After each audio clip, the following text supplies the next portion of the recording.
amount of CBD in it, or the other way around.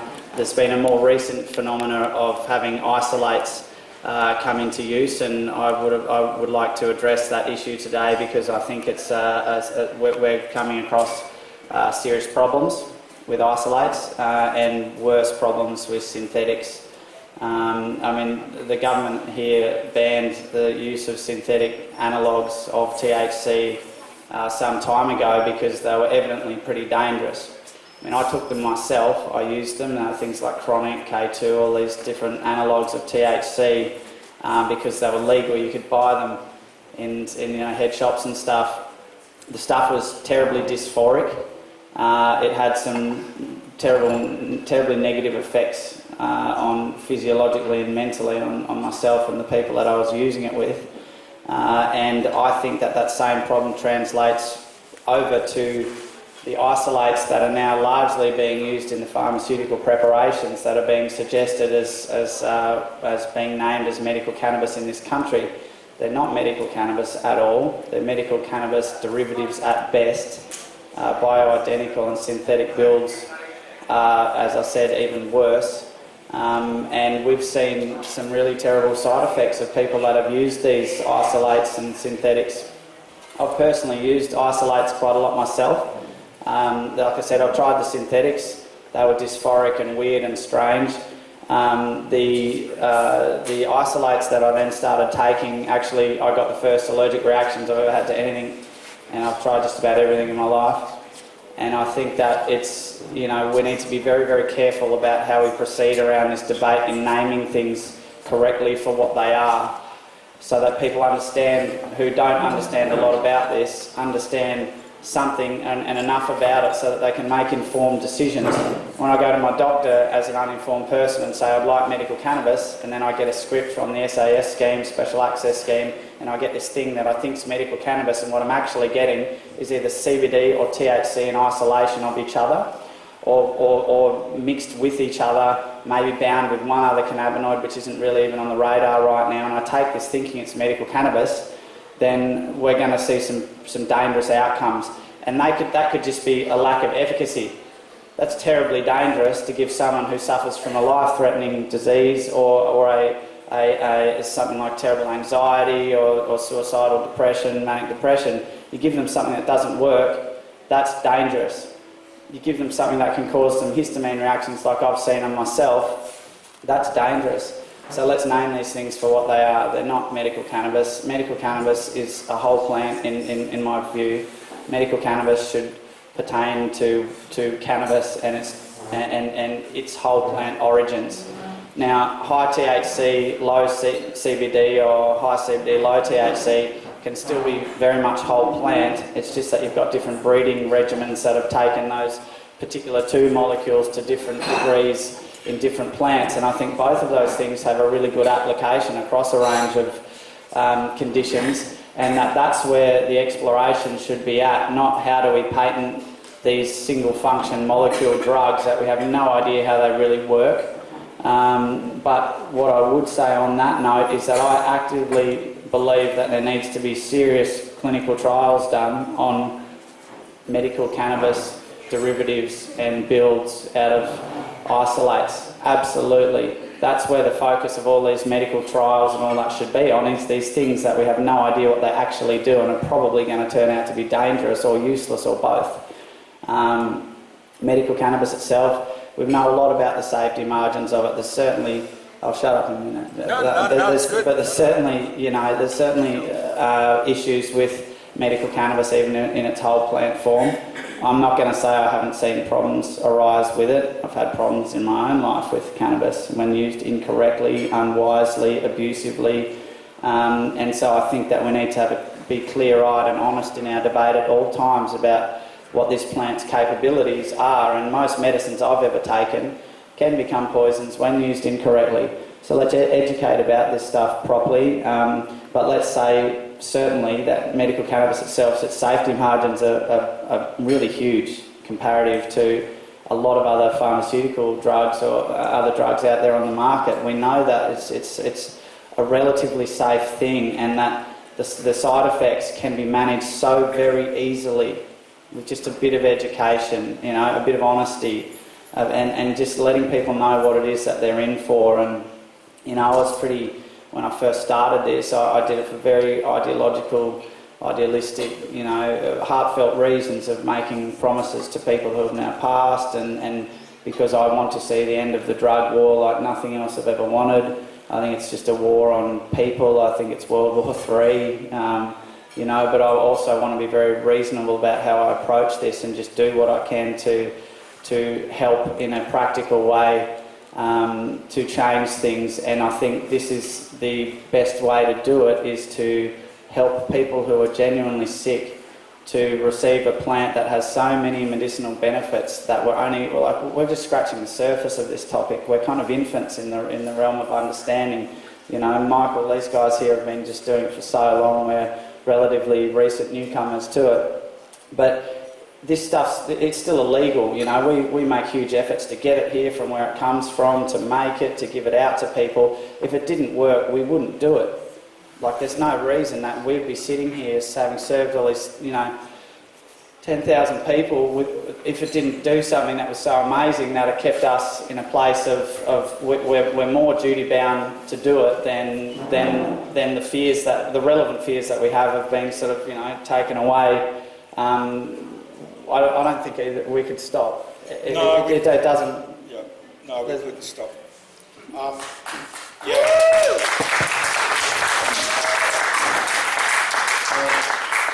We work out of a little town not far from here, and there's a bunch of offices or private clinics that have opened up, not dissimilar to the work that they're doing through the Hemp Embassy. Sorry. And our phones don't stop ringing. We're getting calls from people all over Australia and overseas. And if it didn't work by now, people would have figured it out. Yeah, no. It doesn't work for everything all the time, but there's a reason why this is happening while these people are calling, isn't there? Well, and the doctors keep referring people to us that we're working with. Yeah, this is it. So we're getting a bunch of people referred to us from oncologists, brain surgeons, doctors, quite a few local doctors, a lot of naturopaths, osteopaths. We've, in the last 3 years, been able to experiment with different ways of taking it and applying it. We're developing creams. We've discovered that CBD works just as well topically as it does internally. We've been working with suppositories. Rectal application, we're finding it's incredibly successful with cancer patients. One of our biggest obstacles is dealing with, a lot of our patients are elderly or over the age of 50. Not that that dictates being elderly, but and a lot of them have got no experience with cannabis, and the oils that we provide people are incredibly active and very, very strong. So a big part of our job is actually explaining to people how to dose themselves right, so that they don't completely freak out. Start low, go slow. Yeah. If anything, you know, occurs, plateau, and observe yourself closely. And stay in communication and contact about what's happening, and look for interactions. You know, we need to be honest about the fact that cannabis, you know, can have interactions with other drugs. They're very minimal from what we've seen across the range of people. We've never had anything that is, there's interactions. Drugs interact all the time. Food can interact with drugs. There's all sorts of interactions that can happen, but then there's contraindications, which are at the dangerous end of the spectrum of drugs colliding with each other. Once you start mixing CBD, THC together, and in higher and lower amounts, and they can interact with other pharmaceuticals, there's more discovery to be done with that. But we can usually find, if that starts to happen by starting very low, you can start to see if anyone has any negative consequences, then they share that information with us, and you either down titrate the other drugs that they're on, or in some cases we take them off the medical cannabis. It's not an answer for everything all the time for everyone. It's just that so many people benefit from it that it's worth continuing to provide it, and it's worth people keeping on trying it to see whether it does work for them. And the interesting thing about cannabis is that there's so many different types of it. And that's part of the, in some ways part of the problem with it, but it's part of the great blessing of it, that if at first you don't succeed, try again. Something, yes? Maybe we should take a microphone down. Anna, who's talking the microphone? We've got the microphone. Who's asking the question? So, thanks for being here, guys. It's completely awesome to hear you talking. So, my thing is about the endocannabinoid system. How do you reckon they kept it a secret from every doctor and every nurse, pretty much all over the world, for so long, and from all the people, and how it's just a basic thing? I don't think it's been kept a secret. I just don't think people were looking for it. That's a symptom of the drug war, right? Yeah. If you shove this thing in the back corner and throw the darkest, vilest things that you can at it for a long time, not many people are going to go over and ask it its name and figure out what it's made up of, and what are your thoughts on things? I think there's a day now in med school. They do a day now. So did you learn about the endocannabinoid system? No, I didn't even mention it. But then same for the doctors, they don't mention it for doctors. System through coming to the hemp embassy. Okay. An acupuncturist actually introduced me to cannabis, Right. cannabis oil product, and a couple of years ago. So that they do a day now in med school. A friend of mine's just gone through med school who was a naturopath, and he did one day on the ECS. It's a good start. So don't forget, of course, the medical school is run by the pharmaceutical industry. They're the main funders, so they don't really promote that in people. Oh, okay.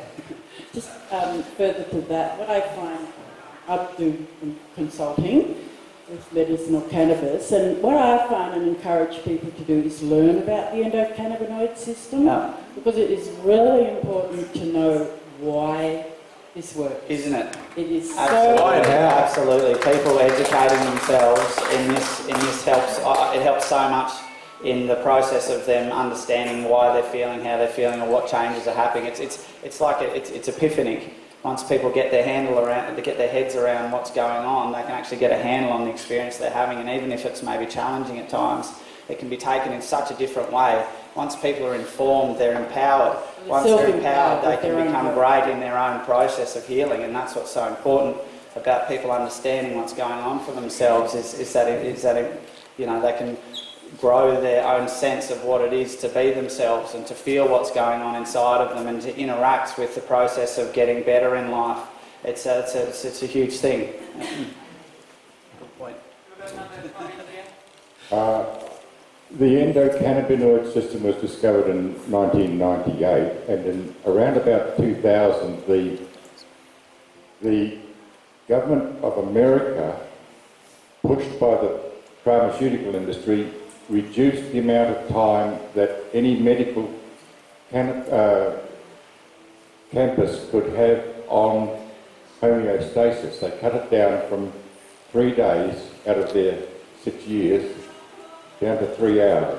So are you saying that in med school that the amount of time that any student would learn about homeostasis, not about the ECS, was cut down from X amount to a lot less? Is that? But it was in direct relation to the fact that the ECS controlled homeostasis. So Right. they wanted to get rid of homeostasis as a subject. Well, we know who controls the med school education, right? We all know that. That's big pharma and corporate interests. That's the biggest. I think that one of the biggest challenges that we're going to face, and that we've been facing it for a long time, but it's not going to get better. Is the issue of big pharmaceutical interests and the way that they're controlling this debate politically and in the media. I don't think that there's any conspiracy theory in that whatsoever. It's evident. Follow the money. You find out where everything else goes after that. Please, sir. Hi there. Hope you don't mind, but I'm recording you for my podcast, the Hope that's okay. He's a policeman, recording it. And What's your podcast? well, it's Gonzo Journalism. We just ask people what they reckon about shit. It's called The Reckoning. Put it to instrumentals, But that's neither here nor there. What the question is I was going to ask you, did you have any thoughts on like any other drugs that have great medicinal properties that should be legalised as well. Could you speak to like any other drugs and what you see in those fields? Ayahuasca, kratom, San Pedro, psilocybin, yes, ibogaine.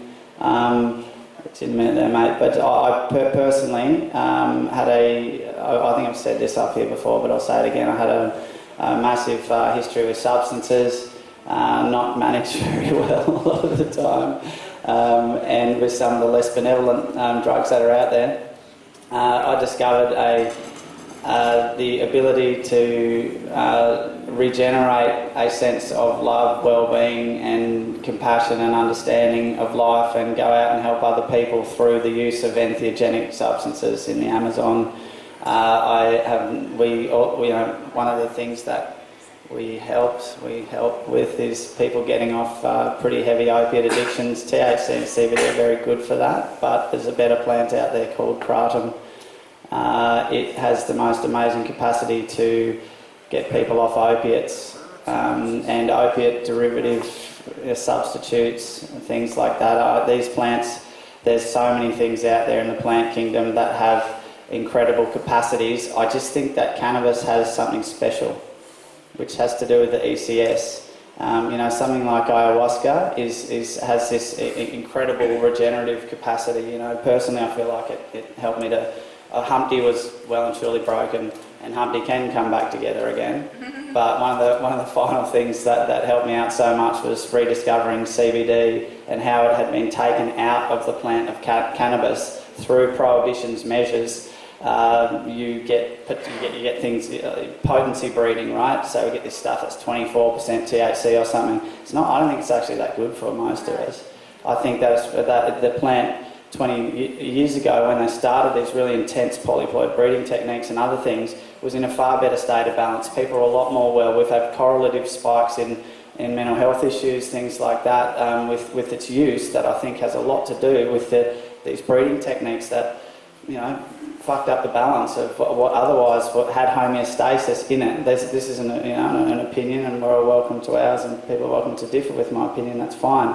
But I think that when we've bred out what was in a natural balance in varying ways through thousands of years that we co-evolved with, that we've grown up with, and as a race of people alongside this plant, and we've gone, we've messed with it recently, I think then we get issues that can seriously be rebalanced. As my own mental health is just so much better than when I use CBD and THC in the correct amounts with each other in a medicinal way.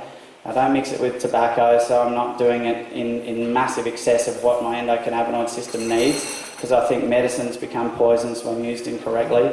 And there's just a plethora of other plants out there. Kratom will the methadone program would die in a month if kratom was legalised, educated on, used correctly. I've seen people come off a gram of smack a day straight onto kratom with nearly no withdrawals, and you can get them off a few months later. This guy's seen it, we've seen it. Yeah, a lot of the work that we do actually, I'd say about 70% of the work we do is with cancer patients, and a lot of them in their later stages of cancer. And what we find is the first thing that doctors do when they realise that the chemotherapy is not working is they start loading them up on opiates, sometimes whether they're in pain or not. And we find that once you're addicted to opiates, they seem to sort of arrest the whole immunity system, and they make it very difficult. Slow your metabolism down, they slow down your metabolism anymore. They affect your mood. Drops. Yeah, you can't shit. They basically block you up in every way and form. And so part of the work that we do is helping people to come off the opiates so that we can let the oil do its magic. And opiates are very good used correctly and at the right time. I think there is a place for them. It's just they are wholesale thrown at problems that could be dealt with a lot more healthily with other substances that aren't causing these massive problems with the overuse of them. But so getting people off the opiates is so much easier when you work with kratom as well. So we find that getting people on to the right doses of CBD, minimal doses of THC initially, and kratom, you can get them off opiates within a week or two. Yeah, it's pretty effectively. We've got another comment. Malcolm, did you want to comment on it? Oh, you commented exactly what I was going to say. For those who don't know, kratom is a little tree that grows in Malaysia and it works on your opioid Malaysia, things. Thailand, Indonesia is the biggest producer of it in the world. It's legal in many, many countries. The reason it was made illegal here, just a quick history take, is that SmithKline and Johnson paid for a doctor-led study by the TGA, which was, the blind, not the blind, but someone leading someone down a garden path. Long story short, what this doctor-led study constituted in its fullness of was 1 day of 8 hours with 12 doctors sitting in a room that had a discussion, came out and said kratom should be made Schedule 9, should be made, as illegal as heroin or coke, because it could be habit forming. Sugar's alright though. Alcohol's okay. Alcohol's great. Tobacco. And they just tried to make it illegal in America, and there was a complete uproar. Yeah, people stood up for themselves People over stood there. up for it, and it's still you can still buy it over the counter. And no one knew about it here. That was how it was so easy. It's very easy to take someone away from something that they don't know they've got. And so that's a little bit of history there. Kratom can become habit forming. Certainly, it has issues as well. But it's like a 2 on the scale of 10 instead of an 8 or 9. It's very easy to manage yourself off with the right use practices of these things that are whole plant, a lot more benevolent than these toxic derivatives that just coat the receptors that equal your consciousness at the end of the day. To get a bit cosmic, mate. This guy's been waiting for ages. Sorry, I better. Hang on. We'll give you a mic, mate, but no one can hear you otherwise. Yeah, I love your enthusiasm. I can't hear that. Can you hear me? Yeah, gotcha. Okay. It seems to me that pleasure and the ecstatic state are in themselves like healing, and very healing. Absolutely. So why shouldn't people feel good? Oh, they're going to get high. So how can they? Wait. So how can they actually schedule any of these drugs as having no medicinal value when they cause such pleasure? We let them. We vote people in. They make the rules. We all need to vote and get rid of them all. Simple as that. Yeah, I completely agree with you, mate. That argument of these things will get... It's dichotomous though, this argument, right? Because they're saying opiates are fine to use for this and that, and they do make you feel pretty good. But it's only the ones that are controlled, regulated, and give a lot of tax benefits to the right people. And so I think, alcohol can cause pleasure too. It has its right use and its wrong use. But I think that the idea that people shouldn't get high from, say, medical cannabis or something is so ridiculous. It's not even... I don't know how to get my head around it, because it's part of the healing process. If you're fucking depressed and you get something that makes you feel great, then that's a win. Feeling good feels good. That's great. Yeah. My question relates to logistics and supply and demand. You've obviously got a thing going, people can call you, they can order some oil, they know who to contact and who to connect with. Now, I produce cannabis oil. I'm at the early stages of doing it. I realise I've got a long way to go before I can claim to be the best in the business or anything, but I've been doing it. I've been thrown into prison a couple of times already. That hasn't stopped me. Good man. But Good on you. Seriously. Prison isn't much fun. No, it's not much fun, and it sort of it broke my heart and led to a heart attack. But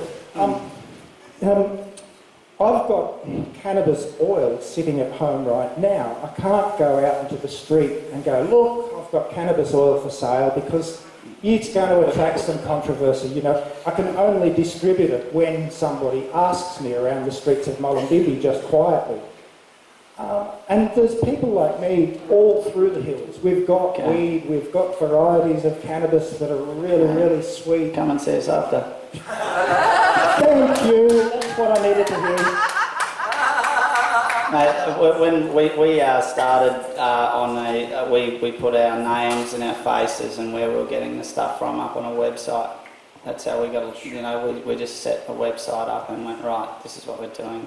We've actually and we did it for years, unmolested, until the TGA came to us, and we went into, I guess you could call it an arbitration process. That meant we didn't go to jail, but we took the website down. There is such thing as pushing the envelope a little too far across certain desks, and Which I we think don't, yeah. we really don't want to do that. I think part of what we've managed to do, of why we've managed to stay safe, is because we try and hold a really open space for everyone, try and attack no one, try and help everyone, try and make sure that everyone's needs are met. See that there's I think most of the police in the country are decent folk. I think that there's some terrible people running various shows, but most of the police that I've met and spoken to actually don't want to touch this thing. It's part of their job that they don't really want to do. Largely, I think there's been a lot of discretionary measures have been utilised to not really come after people like us, and I'd like to encourage and say with a prayer of thanks and love to the people that are exercising those to please keep taking your discretionary measures and not and to just how we put this thing, that the part of us wants to go out there and throw Molotovs. We get very, very fucking upset regularly about the status quo, but to take it to the bottom floor of the apartment building when the CEO's the guy making the decisions and throw Molotovs at the bloke who's the doorman, so the cop on the street, and throw shit at him. It's not going to help. It's not going to help. It's going to get a reaction that's going to be pretty heavy. There has been cases of some medical cannabis providers coming unstuck, and I can only speak for our own experience that we've been treated pretty well, yep. And that we've encouraged peace on this measure, and that the more that we're fighting something, the more that's going to push back. And so the better we channel our energy into doing what we do well, which is to helping people. We have helped police, we have helped politicians, we have helped health department people, we have helped XYZ of all these, and I think that coming from that place helps. It's no guarantee, but thank our lucky stars so far it's been all right. And for people like you, I'd encourage that, part of the biggest thing to get over is just fear of my fellow man, of my fellow woman, of all these people in my community.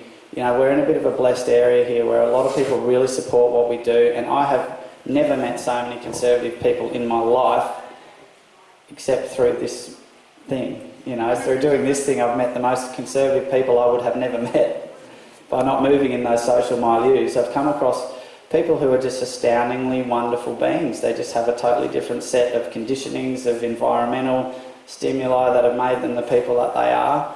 But most of them aren't sitting there actively wishing me ill. And when we speak on human terms about illness and love and sacrifice and the process of dying and just being a human, that breaks down barriers pretty quickly.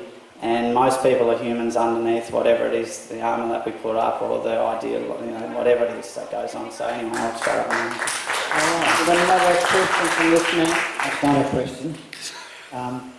Still 7 months ago, anything that had to do with drugs, cannabis, marijuana, I didn't want to know. I didn't realise how uninformed I was. At my ripe young age, I realise now in the last 6 months, we've helped, together with my new wife, we've helped dozens of people. And you know what the secret is? Not about hatred, not about telling people off. It's about sharing the knowledge. Yeah, the knowledge that you've got about CBD, right, and the endocannabinoid system that all of us should know. Yeah. And the damn doctors should know, but don't know. And the satisfaction we've been getting every day, even yesterday when we were supposed to be here, we helped someone at West End in Brisbane who had been not only depressed, what is it, chronic, chronic fatigue system, chronic fatigue. Terrible. He suffered. He sat at West End on a bench every day for the last 4 years. His wife left him. He couldn't do it. She couldn't stand in on it because the doctors, he went to 7 different doctors, they didn't know. He can't get a pension. The system has left him behind. We talked to him, and guess what? After a few drops, He changed. He came back an hour later after we had lunch. He said we would be back. And he said, I can't believe it. After 4 years of suffering, I'm now human again. Thank you, thank you, thank you. All we did is shared our knowledge that all of us should have. Share it with your fellow human being. That's what this is all about. Thank you. That's right. Good man. Thanks.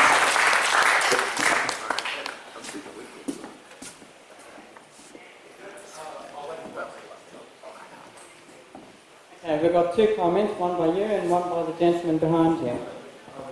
So just quickly, on the topic that you mentioned, on like, you don't want to go to the extreme and throw Molotov cocktails in the streets, but you get upset about this stuff, right? Yeah. And you're trying to think of like ways in which we can actually help with the folks with this. There's plenty of them.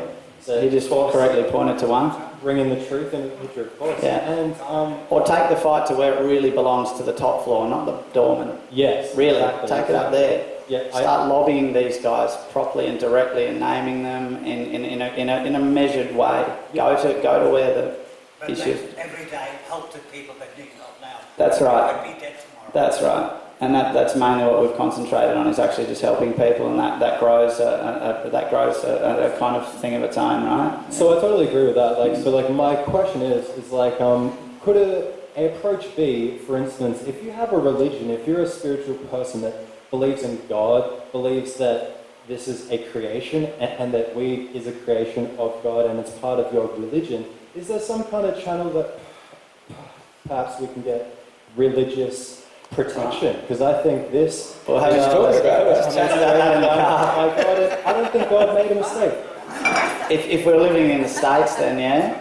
Well, here the Church of Ubuntu. The Church of Ubuntu. It is a defence, possibly. Is it? Because they got raided. Yeah, it's not really a defence. It didn't really work.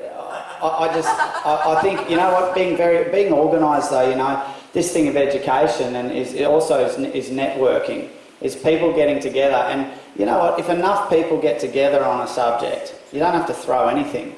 You move mountains just by the sheer presence of that many people just opting out of something or opting into something a bit different. Give it a few years ago, we would have been locked up so many times. I've been pulled up at international borders while coming back in with a lot of CBD oil on me. And after 7 hours of interviews, I was let go. That was remarkable. Without the oil. I had my freedom. That was nice. And I think very kindly towards those people, because they were in a terrible bind. One of them said, I think Mother Nature has great things to offer us humans, you know, and I could see what it took for this man in uniform to say that. And I felt a great deal of love and compassion for this man and for the position that he was in. So this debate has made us a seismic shift in society and the world. This particular medical cannabis debate is the most exciting thing that and the cannabis debate in general is the most exciting thing I think I've ever seen in the outer world in my life, because so many people have stood up on this issue. There is just look what's changing in the world. We couldn't have conceived of this, say, a decade ago. It was a very, very different place. And for me to get pulled up how I was with that kilo of oil and be let go and not charged for it, I think that's pretty remarkable.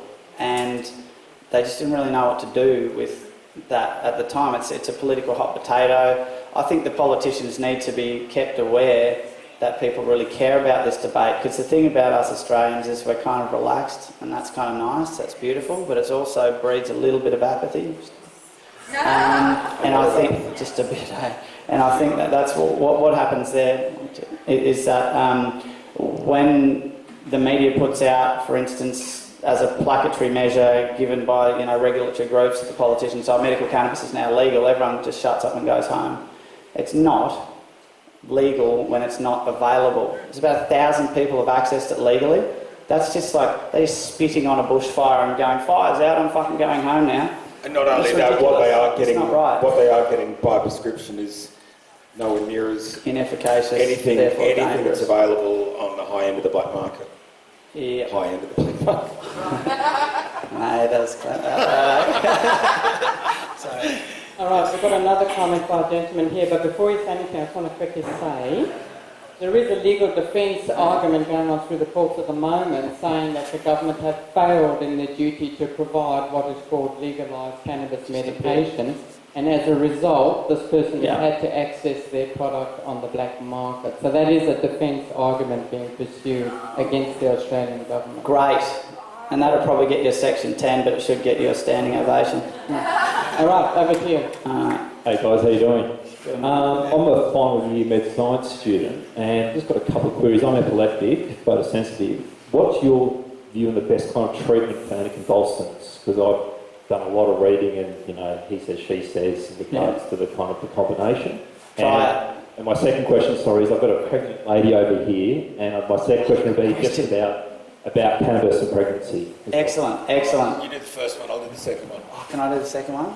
You do the first one? Do you want a paper, scissors, rock? Here, come on. I love paper, scissors, rock. Okay. No, we can both answer those. For you, is try it. There's so many different preparations. There's THCA, there's CBDA, there's CBD, there's CBDA, there's, you know, there's like all sorts of different ways of doing it. There's tinctures, there's using... I see this stuff's biphasic and multiphasic. If you take a little bit of this stuff, it can make you feel a certain way. You take a whole lot of it, you can feel very differently. So for someone that maybe has anxiety, they have a little bit of something, they have...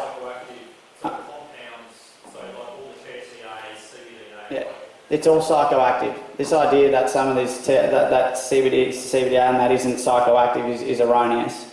It's just there's just less or more on the spectrum of psychotropic stuff, right? But CBD is totally psychoactive. It changes something about how your central nervous system is acting, about how your neurotransmission's working. But when we're talking about psychotropic experiences of being really stoned or something, there's so many varying degrees of that. And we've got to be very careful with dosage, because I think some with that, I've seen it, some with anxiety can take a small amount of something and feel just so fantastically relieved and so present, and that feeling of homeostasis, of balance is restored, that they may not have had for a long time. That's on one drop, but they have 3 or 4 drops and they might be under the covers all night. For you, being epileptic, I think that you would have to, there's so many different types of epilepsy, and understanding on what some of the triggers might be for you. I don't know what type you've got, or... Photosensitive. Okay, right, no worries. And you've tried no cannabinoids at all? I've been on anticonvulsants since I've been about 6. Yeah. I have tried different forms of extractions. Yeah. But I don't know what levels of what I've got. And have you stopped taking the pharmaceutical? I'm taking now because of the driving. They got me with the drug testing. Yeah, this drug testing thing, it's the biggest thorn in the side of this whole age. Okay. Can I give everyone a bit of really quick advice on drug testing? Yeah. I got swabbed last week and came up negative. And I would have been in a bit of trouble because I've had 2 DUIs. There's a product you can buy from the chemist called Biotine. It's highly effective. So it's a mouthwash. It's about $5, $6 a bottle. It coats your tongue. If you keep that in your car and every time you get behind the wheel you think there's going to be a swabbing station, use it, it works. It also works if you clean your teeth and scrape your tongue every day. That's the big one, hey? That's so the big one. Get swabs are actually run across your tongue. Yeah, when they swab you, they ask you to put it at the back of your tongue and drag it down your tongue. If you scrape that tongue clean every morning, well, I mean, I don't smoke pot in the daytime, but for me it's a nighttime thing. But I smoked a joint at 8 o'clock in the evening and I was swabbed at 10 a.m. the next morning and it came up negative, and I was definitely stoned the night before. And that was Biotine and a tongue scraper. I think it's fair to say that anything that creates a barrier, so if you get the presence of it out of your mouth and then put a barrier over your tongue of something like Biotine's a very thick, viscous, dry mouthwash. It's creating a barrier of sorts over it. Have something fatty, something chocolatey, something thick in your car. You drink that. It's not going to swab the same way it would. I don't have enough science knowledge to know how do we actually break the molecular structure down into its derivatives to change what that swab's going to show for. I don't know. There's a lot of argument about whether that's actually possible or probable from all the things that people say work. I think most of what works across the board with these things is you're putting some kind of barrier there, or you're washing away the presence of it. This stuff isn't coming out of your saliva glands or anything, it's in your mouth. Clean your mouth properly before you go out, be responsible about that, and you're taking away most of the problem. What we can't help you with is the piss tests.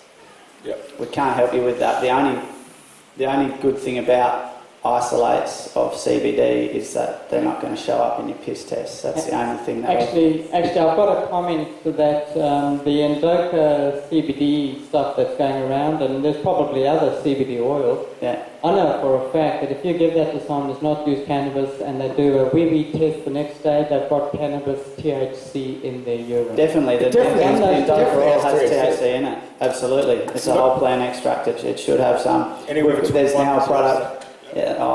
one. There's an issue with what's come up recently is would a whole plant extract that just had either THC or CBD removed entirely from it be efficacious? And we've procured a bunch of 20% CBD oil from whole plant that used to have THC in it that's been removed, and it's not showing very much promise as working that well. I think THC needs to be absolutely acknowledged, respected and understood and taken with care, but with the understanding that it, in synergy with these other things, is just so powerful. THC taken by itself, I've done that as well. It's pretty full on. I really didn't enjoy it. It reminded me of feeling pretty... it was dysphoric and strange and weird. When taken in its right composition, it's beautiful. It should be... this idea that we could move that CBD itself is more exciting than THC. I think it's a sidetrack. I think it's not... we mainly serve up CBD oil, but what that really means is high CBD, low THC. I think there's not really much argument that I can think of for taking either of them in isolation of each other. It's just differing amounts that work for different people's problems. Hang on, there was just that one question about pregnancy. Yes. We didn't quite get to that. Yeah. What was your question? It's about pregnancy Yeah. and cannabis. Yeah. Safety of it. Is it safe? Yeah, it is. Interesting. My partner just had a baby and she was taking CBD through most of the pregnancy until about the last 3 months. What it can do, if you're taking CBD in like a strong CBD, it can actually cause the baby to grow too much, and you can have difficulties. That's in the last bit, right? In the end of the last trimester. The last trimester. So, and then you can have difficulties getting the baby out. But it's that happens for both factors. It happened to both of us with both our partners. Very long. And also incredibly healthy kids. We used. My partner and I used suppository. Well, I didn't, but she used suppositories during childbirth. We had a very prolonged labour, and she used 4 suppositories during that labour, and it made a huge difference for the pain. Yeah, incredible. It was THC CBD. The actual millage I couldn't tell you. It was but enough to feel it. But basically what happens when you use suppositories either vaginally or rectally is they take all the inflammation and all the pain out of your whole midsection. Yeah. So they're highly effective for period pains. It's like an epidural if it was actually good to have. Yeah, it's like a natural epidural. But we treat a lot of, at our clinic, we treat a lot of girls with period pains and endometriosis using suppositories, and it's highly effective. In fact, there's a whole other business in that. So I think that there's questions maybe about using way too much THC during pregnancy, but I'm not going to comment on that. But I think I've seen so many pregnant ladies now, and the real benefit that I saw early on to the use of cannabis in pregnancy is that morning sickness is a pretty terrible affliction. It's really heavy. It happened in our relationship, and just watching secondhand what my partner was going through. Yeah. It was really stressful. She couldn't eat, and I thought, hang on, if she's one of these ladies that gets this up until a few months before she gives birth, how is she feeding the right nutrition to herself and to our child to have a really healthy, body to give birth to and survive, the rigours of childbirth and everything else? And how is that child going to have the right nutrition that it needs? So just on that argument alone, I think any lady that's got morning sickness, the minute we gave her a CBD oil preparation with some THC in it, she never got sick again, not once, done. And that was from lying on the couch all day long, being sick and unwell, just gone. And so that alone tells me, hey, this kid's getting really good nutrition. Our kids are super, sharp kids. They're lovely. And there's just one other thing I wanted to just add in on top of that. When I was thinking about it, I treated a lady last year who had a brain tumour, and she was pregnant, and she didn't actually tell me she was pregnant, but she went through the whole pregnancy consuming nearly 1/3 of a mil of pure THC oil a night with 2/3 of a mil of CBD nightly through the whole pregnancy. And the baby was born perfectly normally, and her tumour went from an 8 centimetre tumour down to 1/2 centimetre. And shouldn't we think, well, look, if our endocannabinoid systems make us more healthy, then helping our kids to have better endocannabinoid systems, that just stands up to every kind of reasoning that I can imagine.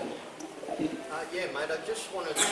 Actually, I've got to just say Malcolm's been hanging out... Sorry, mate. Yeah, you're right. Sorry, mate. Thanks. Okay, Luke, I just want to let you know that 3.5 years ago, I did an experiment with eating hair. And I ate 1/2 pound a day for 5 days. MMC? 1/2 pound of high THC hair every day for 5 days to see what would happen. I got indigestion. That was the only thing I got. And stone? Anyone who tells me that THCA or CBDA is psychotropic, they can go and get stuffed, because it makes you get indigestion if you eat too much.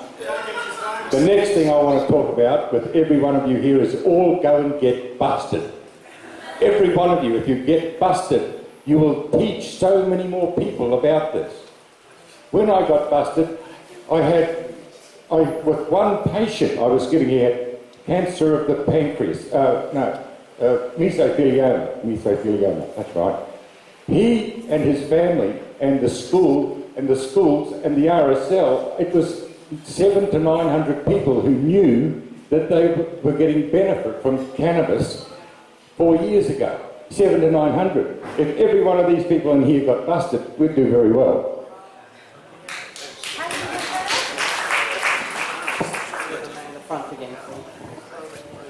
Yeah, just in relation to what the bloke just said then, I was wondering, did you, mate, eat that pound with some kind of oil? I know it does have oil in it, but did you eat that with an oil or just eat that plain? Straight off like a goat. Okay. What sort of... Yeah, what sort of hemp was it? It was the strongest THC stuff that I could grow at the time. Oh, sorry, you're talking about THC. Yeah. Okay, I've had a different experience than you, but I respect your opinion and experience, absolutely. Just where I've eaten THCA and become stoned, but I think it was because that the THCA was sun-grown and had been decarboxylated to a certain degree. I mean, yeah. So to a degree, I think. But that does happen with the sunlight. Was yours indoors? Did it had no decarboxylation? It was outside grown, and I just walked up with it and stripped off 1/2 pound. Yep. Had it fully budded and become resinous? Same experience, Luke. I've had the same experience as that. That's quite right. You've got no stone at all from eating raw ITHC bars. The other thing is, the good thing about the suppositories is you don't get a stone from them either. There's no intoxication. That's true. That's certainly true.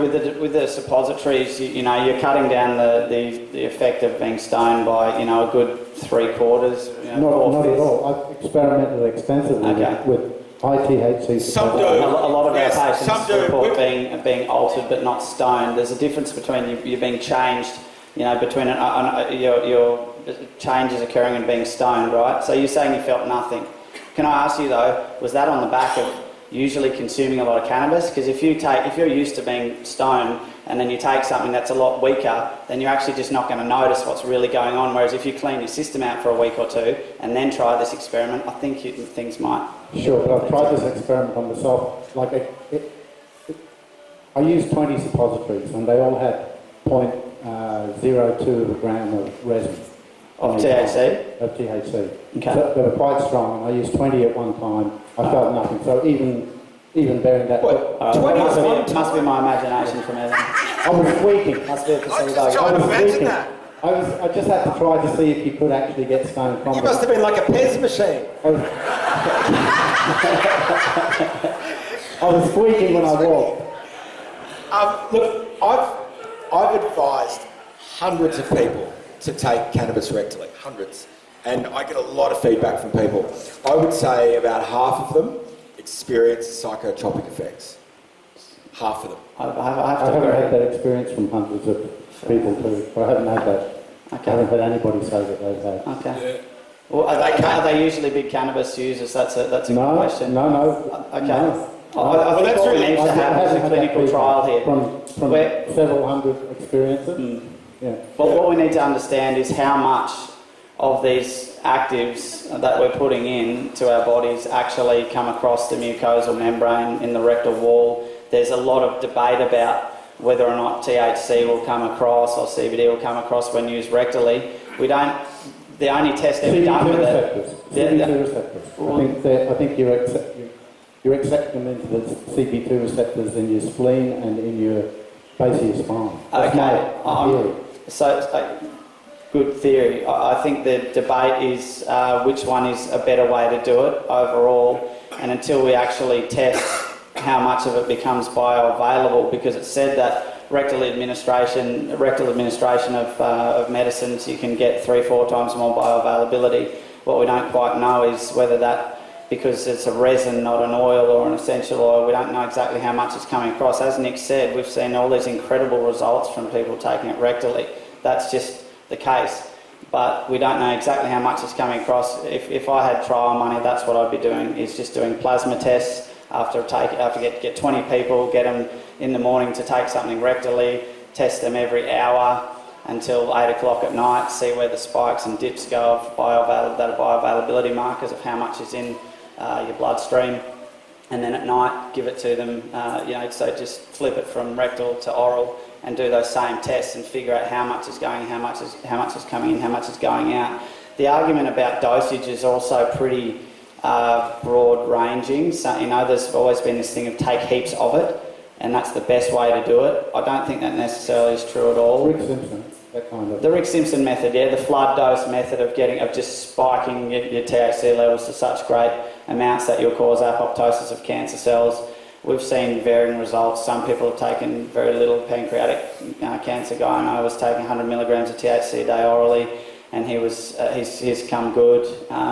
A gentleman that was doing it rectally of a whole mill a day didn't. How do we know which is better? By a lot of trial and error, and it might be an individual thing, but we need that. That's where I'd like to see the money going into studying those things of just what is better. If we know something's good, great, then let's find out how to make it better then. Just quickly, 2 points. With the raw food, like I did with most greens that I would eat, when I had it with an oil, like olive oil or maca oil, I found I had less side effects. And the only thing I didn't do that with was when I ate the male flowers. And the other point I wanted to mention or question is when you do it with when you do it orally or anally with the, what do you call that thing, the suppository, does that show up in urine or blood tests? It would definitely show up in urine. It wouldn't show up in a buccal swab. It would show up in a blood test, yes. Okay, absolutely. So somehow it goes from the vagina or anus into urine? It goes. It crosses the mucosal membrane and then goes into your bloodstream. It's to make a long story short, capillaries, goes in, gets filtered around your system, eventually ends up in your liver. When we take THC orally, we're taking delta 9 tetrahydrocannabinol. When it hits our liver, the metabolite of delta 9 is 11-hydroxyl tetrahydrocannabinol, which is a way stronger psychotropic You know, when you eat a cookie, if you put the same amount of pot in that or smoke the same amount, you just get a massively different stone, a different effect. And that's also a good area of study. Let's find out if 11-hydroxyl is really doing something amazing that we don't know if happens when we smoke it, because it just goes, you know, by inhalation. It goes straight into our bloodstream very quickly, but it doesn't really turn into 11-hydroxyl. A little bit does, because eventually whatever goes into our bloodstream ends up in the liver, right? So these are other interesting points. But can I ask you, are you saying that when you took it without a carrier oil, with no lipid, that it was actually less effective, or you felt it less? Because that's kind of the opposite of No, where... what I'm saying is that when I had it without an oil, it had a slightly more side effect on the stomach, like you were saying. Oh, you mean it was tough? It was tougher on the digestive tract. Exactly. When I had it with an oil, it broke down really well, no side effects, and it was very enjoyable. You started to crave it for each salad. So you were taking it actually in the plant form, just right? Pure raw plant. Okay, so there's a lot of silica. Just pure, and as I was saying about the male flowers, that was the only thing I didn't have with an oil, and it actually felt really lovely. I'd go up in the garden each morning when I went to the earth pit, and I would grab some flowers off the male plant before they actually fully open, and I would eat them straight away, and they had like a sweet flavour, kind of like pollen or something. But I didn't have that with oil, and that had no side effects. It was lovely. That's interesting. There is in the cannabis plant, particularly, were we taking that with the leaf as well? Right, so the leaf has got a lot of silica on it. It's got these silica kind of spikes. If you have a look at under a microphone, under a microscope, that's going to cause some irritation to the stomach lining. Some terpenes actually do cause a bit of irritation. We've got various terpenes that we've been experimenting with, and they can be a bit harsh. They can be a bit odd on the stomach for some people. How do we get hold of you? Come and see me outside. Come and see Nick after you. Anyone else? I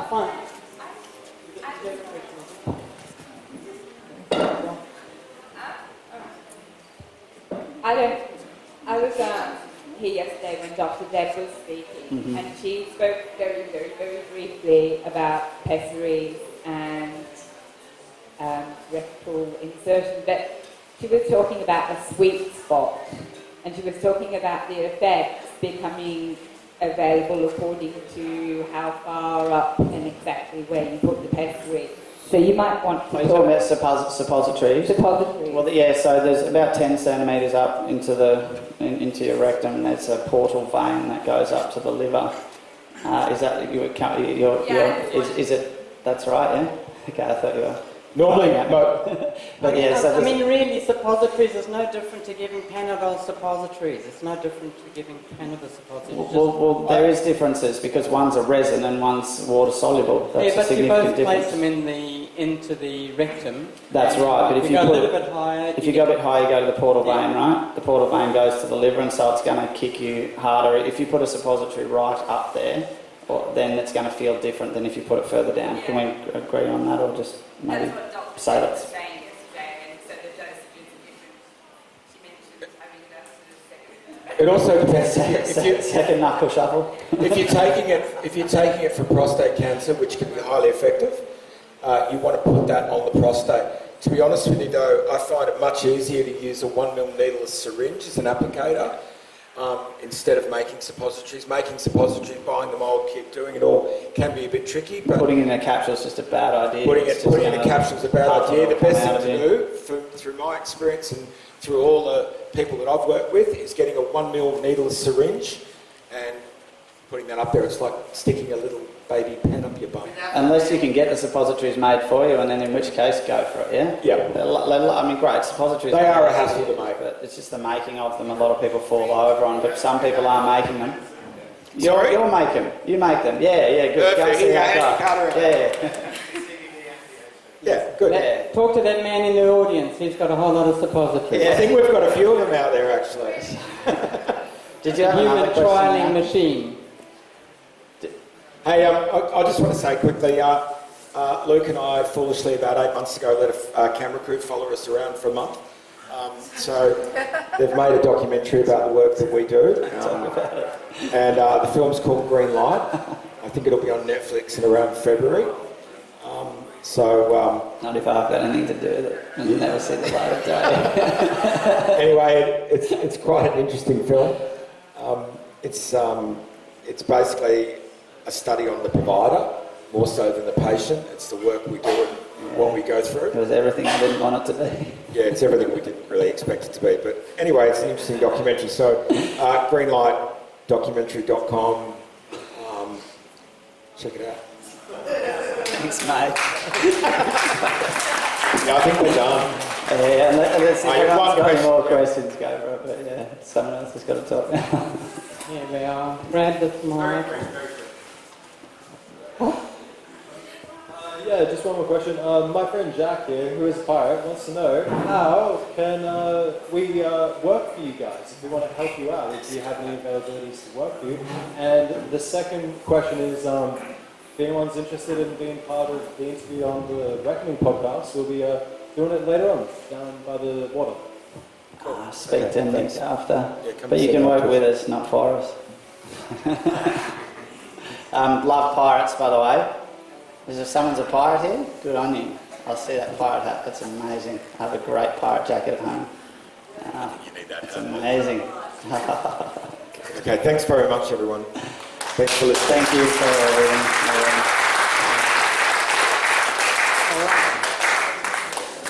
Andrew, are you next? Yep, okay, don't go away yet, everybody. We've got another guest speaker coming on. I can talk.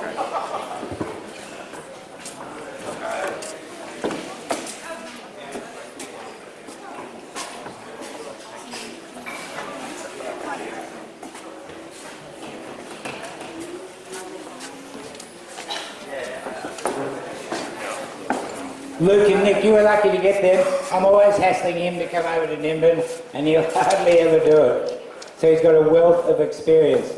Andrew Cavasoulis is going to talk to you now for half an hour. Don't let him sow seeds of doubt in your minds. And then Radical is going to do an extraction demonstration.